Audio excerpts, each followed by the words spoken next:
Hello students and welcome back to the channel. आज का topic है chapter 3 macro economics, very important chapter, national income and related aggregates. ये topic थोड़ा सा लेंदी है, थोड़ा बड़ा है और स्टूडेंट्स बहुत डरते हैं इससे, क्योंकि न्यूमेरिकल सेक्शन भी है इसमें और थ्योरी भी है, और न्यूमेरिकल भी एग्जाम्स में आते हैं अलॉन्ग विद योर थ्योरी वाले क्वेश्चंस भी एग्जाम में आते हैं। तो स्टूडेंट्स काफी घबराते हैं इससे, बहुत इजी लैंग्वेज में इसको समझने की कोशिश करते हैं। तो लेट्स स्टार्ट। फर्स्ट है आपका नेशनल इनकम। हेडिंग समझते हैं पहले, फिर स्टार्ट करेंगे। National income, national means nation and income means आपकी अर्निंग्स, आपकी कमाई।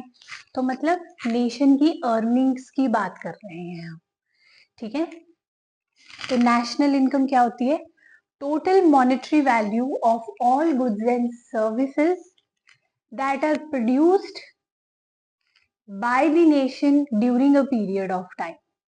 मतलब एक नेशन में at a particular period of time में कितने गुड्स एंड सर्विसेज प्रोड्यूस हुए हैं, ठीक है। अब इसमें एक वर्ड है ड्यूरिंग पीरियड ऑफ टाइम।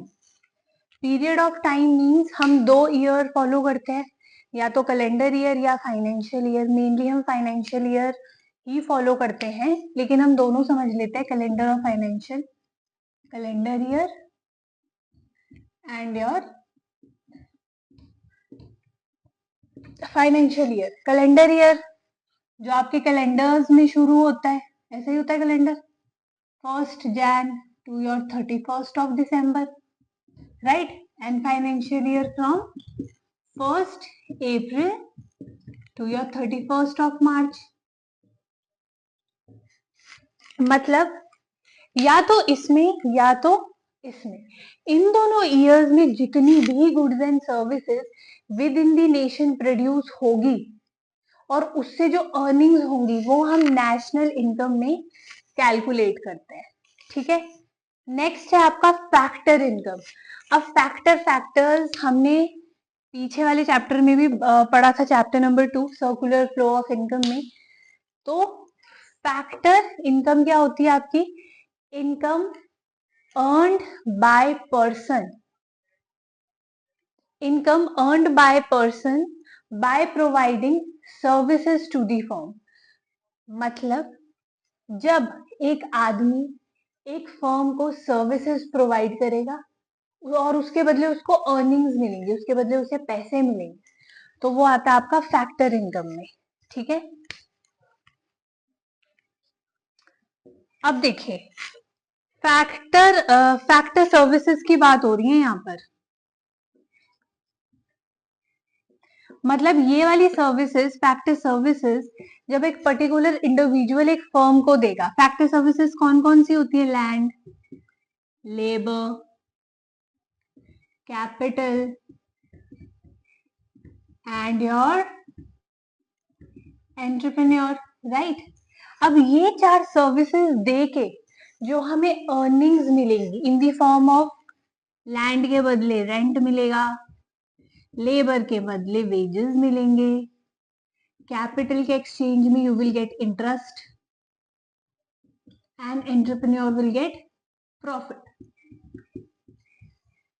ठीक है। मतलब जब आप अपनी मेहनत से सर्विसेज किसी थर्ड इंडिविजुअल या इंस्टीट्यूशन को प्रोवाइड कर रही हैं and then you are earning the money, is called factor income, ठीक है। अब थर्ड आती है आपकी ट्रांसफर इनकम। अब ट्रांसफर इनकम में क्या होता है? Money which is earned without providing services. वो पैसा जिसके लिए आपने कोई मेहनत नहीं की है, कुछ भी नहीं किया है, और पर in return you are getting the money, वो होता है आपका ट्रांसफर इनकम, ठीक है। अब इसके एग्जाम्पल्स क्या हो सकते हैं? जैसे आपको पॉकेट मनी मिलती है, वो ट्रांसफर इनकम है। क्या उस पॉकेट मनी के बदले आप अपने पेरेंट्स को सर्विसेज देते हैं, गुड्स एंड सर्विसेज एक्सचेंज करते हैं? नहीं।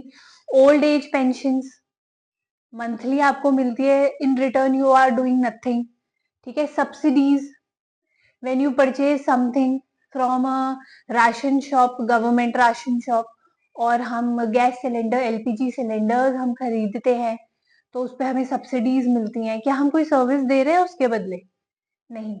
ऐसी इनकम जिसके बदले हम कोई सर्विस प्रोवाइड नहीं कर रहे हैं उसे कहते हैं ट्रांसफर इनकम। एक बार फिर से रिवाइज करते हैं। नेशनल इनकम वो इनकम जो एक पर्टिकुलर पीरियड ऑफ टाइम में एक नेशन में अर्न करी जा रही है by producing goods and services, वो आपकी नेशनल इनकम है। फिर आती है आपकी factor income, income which is earned by providing factor services to the firm, ठीक है। और इसको हम अर्नड इनकम भी बोलते हैं, वेरी इंपॉर्टेंट, इसको हम अर्नड इनकम भी बोलते हैं because you are earning it by doing hard work, ठीक है। और लास्ट है आपकी ट्रांसफर इनकम, इसके बदले आपको कोई भी सर्विस प्रोवाइड नहीं करनी है and you are getting the money for free, ठीक है। Examples I have already given you, like your pocket money, old age pension, ये हम पहले कर चुके हैं, ठीक है। अब जो नेक्स्ट टॉपिक है, यहां से मेन चैप्टर आपका स्टार्ट होता है, ठीक है। तो अब वो स्टार्ट करते हैं। तो हमारा नेक्स्ट टॉपिक है डोमेस्टिक टेरिटरी। इसमें बहुत कंफ्यूजन होती है बच्चों को कि डोमेस्टिक टेरिटरी का क्या मतलब होता है। कुछ पॉइंट्स है जो बस आपको ध्यान रखने हैं और समझ में आ जाएगा, ठीक है। तो स्टार्ट करते हैं। Political territory of a nation administered by government within which goods and services moves freely। अब देखिए डोमेस्टिक टेरिटरी का क्या मतलब है। फॉर एग्जाम्पल ये इंडिया है,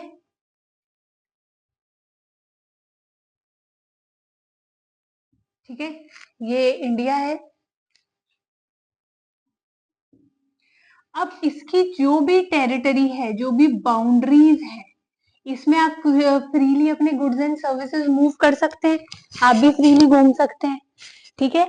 तो इसके अंडर जो भी आपकी कंपनी है, ऑफिसेज है, जो भी इसके अंडर होंगे, ठीक है, वो आपका डोमेस्टिक टेरिटरी के अंदर ही माना जाएगा, ठीक है। अब इसमें कुछ और चीजें हैं जो इंक्लूड करती हैं, जैसे हमारी इंडिया में इंडिया की शिप्स एंड एयरक्राफ्ट होंगे, वो कहीं से भी फ्लाई कर रहे हैं, ठीक है। अगर वो किसी और कंट्री में भी फ्लाई कर रहे हैं, लेकिन वो जो एयरक्राफ्ट है या शिप है वो है इंडिया की, तो वो इंडिया की डोमेस्टिक टेरिटरी के अंदर ही काउंट होगा। जैसे एयर इंडिया के आपके एयर इंडिया के एयरक्राफ्ट है, ठीक है, अब वो कहीं पे भी फ्लाई कर रहे हैं, they are flying between China to Japan और यूएसए टू एनीवेयर एल्स, तो वो आपकी डोमेस्टिक टेरिटरी किसकी है? इंडिया की ही रहेगी, भारत की ही रहेगी, ठीक है। नेक्स्ट है आपका फिशिंग बोट्स, ऑयल्स और नेचुरल गैसेस, ये कहीं पे भी है। अगर आपकी इंटरनेशनल बाउंड्रीज से बाहर चले गए हैं, मतलब अब ये इंडिया है, इसके आसपास पानी है, तो ये इंटरनेशनल वाटर्स ही तो है, इसमें अगर हमारी कोई फिशिंग टैंक्स हैं, हमारे ऑयल टैंक्स हैं, तो वो भी इंडिया की डोमेस्टिक टेरिटरी के अंदर ही आते हैं। नेक्स्ट है आपका अम्बेसीज। अम्बेसीज, अगर इंडियन एम्बेसी किसी और कंट्री में है, अमेरिका में है, पाकिस्तान में है, तो वो भी हमारी डोमेस्टिक टेरिटरी के अंदर ही काउंट होती है। और अगर इंडिया के अंदर किसी और कंट्री की एम्बेसी है, जैसे पाकिस्तान एम्बेसी है, तो वो हमारी डोमेस्टिक टेरिटरी में काउंट नहीं होगी, वो उन लोगों की डोमेस्टिक टेरिटरी में काउंट होती है। अब जैसे आपकी आर्मी इंस्टॉलेशंस हैं, साइंटिफिक स्टेशंस हैं, इमिग्रेशन ऑफिसेज हैं, ये अगर इंडिया के हैं और किसी और कंट्री के अंदर सेटअप है, लेकिन वो कहाँ पे काउंट होंगे? इंडियन डोमेस्टिक टेरिटरी के अंदर ही काउंट होंगे। एक बार फिर से रिवाइज करते हैं। Domestic territory means political territory of a nation. Political territory means Bharat की जो ज्योग्राफिकल बाउंड्रीज है उसके अंदर वो चीज होनी चाहिए. प्लस अगर कोई शिप्स हैं, एयरक्राफ्ट्स हैं, या आपकी ऑयल माइंस है, ऑयल टैंक्स हैं, या फिशरीज हैं, आर्मी स्टेशंस और आपकी इमिग्रेशन ऑफिसेस, एम्बेसीज, ये अगर किसी पर्टिकुलर नेशन की हैं तो वो उन्हीं नेशंस के अंडर उन्हीं की डोमेस्टिक टेरिटरी में काउंट होती है. ठीक है, अब आपको ये एग्जाम्पल से बिल्कुल क्लियर हो जाएगा. ठीक है, एग्जाम्पल ले लेते हैं इसका. तो आपको इसमें आइडेंटिफाई करना है कि डोमेस्टिक टेरिटरी ऑफ इंडिया के अंदर कौन कौन सी पॉइंट्स आपके आते हैं. पहला है इंडियन एम्बेसी इन यूएसए. अब देखिए यहाँ पे मैंने क्या कहा था कि एम्बेसी अगर किसी कंट्री की है तो वो उसकी डोमेस्टिक टेरिटरी के अंडर आएगी. मतलब हाँ, ये तो है, ये वाला पॉइंट है. ठीक है, अब next, branch of American bank in India. India में है मतलब हमारी ज्योग्राफिकल बाउंड्रीज में है तो वो भी आपकी डोमेस्टिक टेरिटरी के अंदर आएगा. ठीक है, नेक्स्ट है आपका अमेरिकन एम्बेसी इन इंडिया. अब अमेरिकन एम्बेसी है, भले ही पॉलिटिकल बाउंड्रीज में आ रहा है इंडिया के, भारत के, लेकिन जिस देश की वो एम्बेसी होती है वो उसी देश की पॉलिटिकल बाउंड्रीज में आती है या डोमेस्टिक बाउंड्रीज में आती है. तो इसका मतलब ये नहीं है, हमारी डोमेस्टिक टेरिटरी के अंदर ये नहीं आएगी.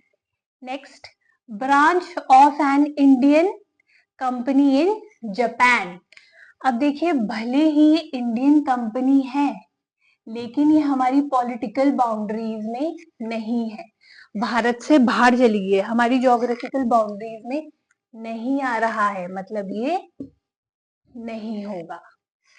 Next, Indian consulates in France. अब कॉन्सुलेट्स होते हैं वो लोग जो किसी कंट्री को रिप्रेजेंट कर रहे होते हैं. ठीक है, किसी कंट्री को रिप्रेजेंट कर रहे हैं, तो हाँ, ये आपका डोमेस्टिक टेरिटरी के अंदर आता है. Microsoft office in India.